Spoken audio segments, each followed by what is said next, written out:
یزید کا صرف یہی بد کرداری کا مرحلہ نہیں تھا، اس کربلا کے صحرا کے اندر یزید نے جس طرح امام حسین رضی اللہ تعالیٰ عنہ کو شہید کیا اور حضرت امام حسین کے خاندان کو شہید کیا، جب مدینہ المنورہ پر یزید نے مسلم بن عقبہ کو مقرر کیا، جس کو بزرگوں نے مصرف بن عقبہ کہا ہے، تو اس کو کہا 3 دن تک مدینے کا حرم تمہارے لیے حلال ہوگا، جو چاہو تم کرنا، اور شامی فوجوں کو اجازت ہوگی۔ تو وہاں بھی انہوں نے 10,000 تابعین اور 700 صحابہ کو شہید کیا۔ حضرت ابو سعید خدری رضی اللہ تعالیٰ عنہ گھر سے باہر نکلے، کافی بوڑھے ہو چکے تھے، تو انہوں نے حضرت ابو سعید خدری کو پکڑ لیا، کہا تم کون ہو؟ کہا مجھے ابو سعید خدری کہتے ہیں۔ تو کہا ہاں تمہارا نام سنا ہے، اور داڑھی سے پکڑ کے کھینچا اور کہا کہ ہے تمہارے پاس جو ہمیں دو؟ تو کہا کہ میرے پاس تو کچھ بھی نہیں، میں تو فقیر آدمی ہوں۔ تو ان کے گھر ان کو لے گئے، تو 2 کبوتر رکھے تھے حضرت ابو سعید خدری نے، تو وہ کبوتر لوٹ کے لے گئے۔ تو ایک خاتون کے ابھی بچہ پیدا ہوا تھا، اور قابلہ نے، داہیہ نے وہ بچہ ماں کی چھاتی پہ لٹایا، اور وہ ماں کا پہلا دودھ پی رہا تھا۔ تو یہ جا کے کہنے لگے نکالو تمہارے پاس جو کچھ ہے، جو کچھ ہے وہ ہمیں دو، ورنہ تیرے بچے کو نہیں چھوڑیں گے۔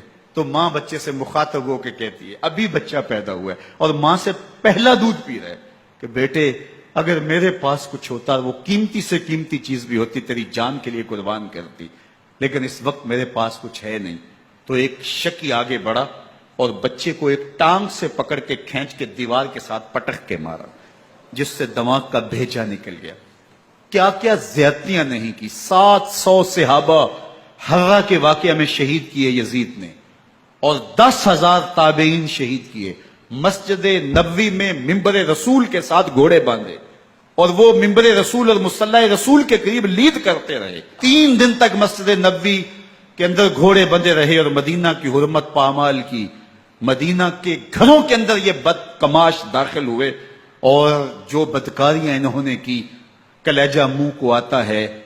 1002 شیزائیں ان بدکاروں کی بدکاریوں کی وجہ سے کنواری حالت کے اندر حاملہ ہوئی۔ 3 دن تک مدینے کا حرم انہوں نے پامال کیا، اور پھر مکہ المکرمہ میں کعبہ اللہ پر گولے برسائے، اور کعبہ کا غلاف جل گیا۔ وہ تو یزید مر گیا، اور حضرت عبداللہ ابن زبیر رضی اللہ تعالیٰ عنہ نے اپنی خلافت کا اعلان کیا۔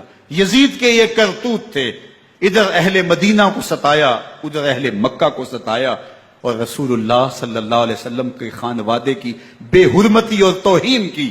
نہ صرف انہیں قتل کیا گیا، ان کی لاشوں پہ گھوڑے دوڑائے۔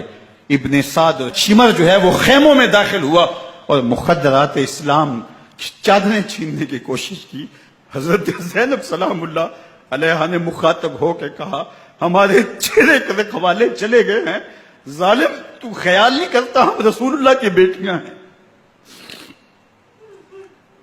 حضرت شہربانو، حضرت زین العابدین اور حضرت زینب سلام اللہ علیہ، ان تینوں کو ایک اونٹ پہ باندھا گیا، اور باقی اونٹوں پہ باقی سادات کو، حضور کی شہزادیوں کو باندھا گیا، رسیوں میں جکڑا گیا، اور اونٹوں پہ باندھ کر کے کوفے کی جانب آگے آگے شہیدوں کے سر چل رہے ہیں، اور پیچھے یہ قافلہ چل رہا ہے۔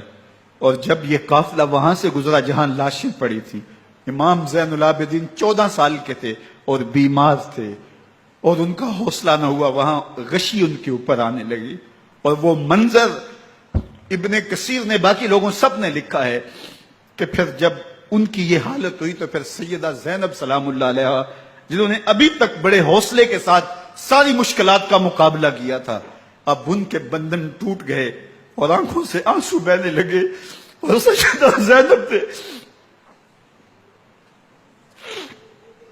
امام حسین رضی اللہ تعالیٰ عنہ کی لاش پہ کھڑے ہو کے، اور وہ روندی ہوئی لاش، ٹوٹی ہوئی ہڈیاں، اور وہ برینا بدن، کٹا ہوا سر نیزے کی نوک پہ، اور لاش یہ پڑی ہے، تو حضرت سیدہ زینب نے مدینے کی طرف منہ کر کے جو ہے وہ حضور سے فریاد کی، رسول اللہ، اے پیارے آقا، یا جدہ ہو، اے ہمارے نانا محترم، یہ دیکھیے آپ کا حسین پڑا ہوا ہے۔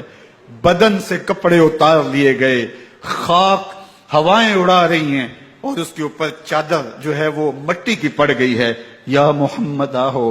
اور آگے فرمایا حضور آپ کی اولاد کاٹ دی گئی، اور پھر کہا بناتوں کا سبایا، حضور دیکھیے آپ کی بیٹیوں کے ہاتھ باندھ دیے گئے ہیں، اونٹوں پہ کس دیا گیا ہے، سرے شہیدہ آگے آگے چل رہے ہیں۔ راستے کے اندر ایک جگہ آئی اور ان کو اتارا گیا۔ رات کا موقع تھا، ایک خاتون آئی اور اس نے کوئی کھانا پیش کیا ان کو اور کہا کہ میں کسی زمانے میں حضرت سیدہ فاطمہ تو زہرا کی نوکری کیا کرتی تھی، ان کی لونڈی تھی، ان کی کنیز تھی، اور آج مجھے پتا چلا کہ آپ لوگ گزر رہے ہیں، تو میں نے کہا کہ میں اپنی مخدومہ کے خاندان کی خدمت کروں۔ اور پھر اس نے کہا کہ اس وقت سیدہ کی گود میں ایک 6-7 ماہ کی بچی تھی جس کو زینب کہا کرتے تھے۔ تو سیدہ زینب نے کہا کہ اماں اگر پہچانتی ہو تو وہ بدنصیب سے